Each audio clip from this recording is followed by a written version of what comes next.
قبر کا عذاب جب تمہارے اوپر آئے گا، جب تجھے دفنا کے آئیں گے نا تو تمہارے اوپر فوراً سے جو ہے نا عذاب شروع ہو جائے گا۔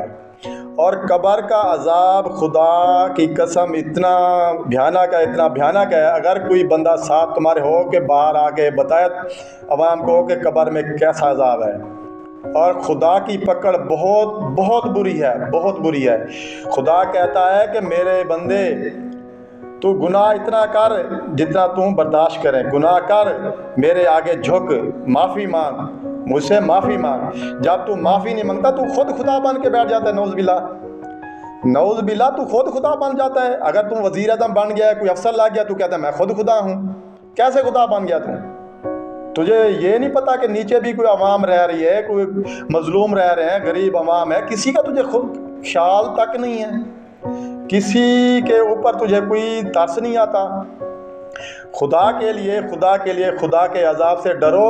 یہ جہازاتیں باہر نہ بناؤ، باہر نہ بناؤ، اپنے ملک کے لیے کچھ کر کے جاؤ، اپنے عوام کے لیے کچھ کر کے جاؤ، اور پوری دنیا کو بتا دو کہ ہم مسلمان ہیں، ہم سچے مسلمان ہیں، ہمارا ضمیر زندہ ہے۔ اگر تم یہ ضمیر نہیں جگاتے، اپنا ایمان مضبوط نہیں کرتے، اگر یہودیوں کی سازش کامیاب کرواتے ہو، تو خدا کی قسم تجھے عذاب سے کوئی نہیں بچائے گا، اور تجھے جنت نہیں ملے گی، نہیں ملے گی جنت تجھے۔ اور کبھی تم نے یہ سوچنا بھی نہیں کہ ہم جو ہے نا مسلمان ہیں، کلمہ پڑھنے والے ہیں، تو مجھے جنت ملے گی، تجھے جنت نہیں ملے گی۔ وہ کیوں نہیں ملے گی؟ جب تم ظلم اتنا کروا رہے ہو مسلمانوں کے اوپر، خاموش تماشائی بنے ہوئے ہو، تو تجھے جنت کیسے ملے گی؟ جب اللہ پاک تجھے منہ نہیں لگائے گا، میرا نبی، سب سے پہلے میرے نبی نے تجھے منہ لگانا ہے۔ جب میرے نبی نے تجھے منہ نہ لگایا اور تجھ سے منہ موڑ لیا، تو تمہاری جنت تو دور کی بات ہے، آخرت ختم ٹوٹل، اور تجھے عذاب الہی سے کوئی نہیں بچا سکتا، تجھے عذاب الہی سے کوئی نہیں بچا سکتا۔ میرے نبی نے قبر میں آنا ہے، اوے خدا کے بندے، میرے نبی نے قبر میں آنا ہے، اور جب تیری قبر میں میرا نبی آیا، تجھے سمجھ لو کوئی عذاب آ ہی نہیں سکتا۔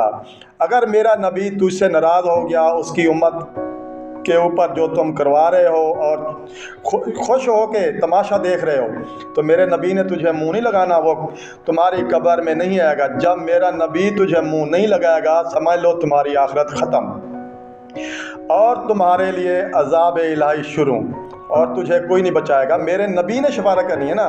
اگر تو جتنا بھی گناہ گار ہے تو تمہاری شفاعت میرا نبی کرے گا۔ اگر اس کی شفاعت تجھے نصیب نہ ہو تو کیا کرے گا؟ مجھے بتانا، تو کیا کرے گا؟ میرے نبی کی شفاعت ہی تجھے نہ ملے اور تجھے وہ منہ نہ لگائے۔ میرے نبی نے ہر مسلمان کے لیے دعا مانگی ہے، ہر مسلمان کے لیے۔ تو کیا کر رہا ہے؟ اس نے تو یہ تو نہیں دیکھا تھا میرے نبی نے کہ یہ زانی ہے، یہ شرابی ہے، یہ جواری ہے، یہ نشئی ہے، یا یہ قاتل ہے۔ اس نے تو سب کے لیے دعا مانگی۔ تو کیا کہتا ہے؟ وہ تو ہے فلسطین ہے، وہ کشمیر ہے، کشمیر ہمارا نہیں ہے، وہ ہمارے حق میں نہیں بولتا، فلسطین ہے، وہ چھوٹی سی ریاست ہے، ہم ان کے لیے اپنا کاروبار کیوں خراب کریں؟ تو اللہ کے بندے، تو خراب کر رہا ہے اپنا کاروبار کو دیکھ رہا ہے۔ کاروبار کون دیتا ہے؟ اللہ پاک جدھر سے رزق چاہے وہ اٹھا کے دے دیتا ہے۔ ایک گھر، اگر تمہارا ایک در بند ہو گیا، 10 در بند وہ کھول دیتا ہے، بند در کھول دیتا ہے اللہ پاک۔ تو کہتا ہے کہ میں اگر اس کے حق میں بولا، فلسطین کے حق میں، تو میرے دروازے بند ہو جائیں گے، مجھے روزی نہیں ملے گی۔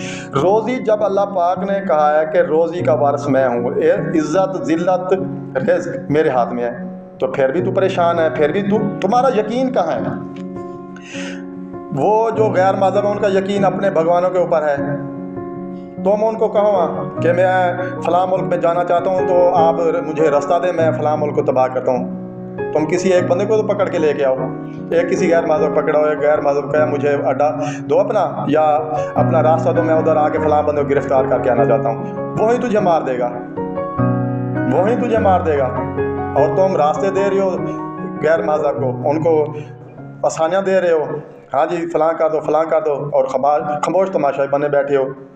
ایک فلسطین کی خاطر، ایک کشمیر کو پہلے کروایا، آج فلسطین میں ہو رہا ہے، اور تمہارے لیے عذاب جو بن رہا ہے وہ بہت بھیانک بن رہا ہے، بہت بھیانک بن رہا ہے۔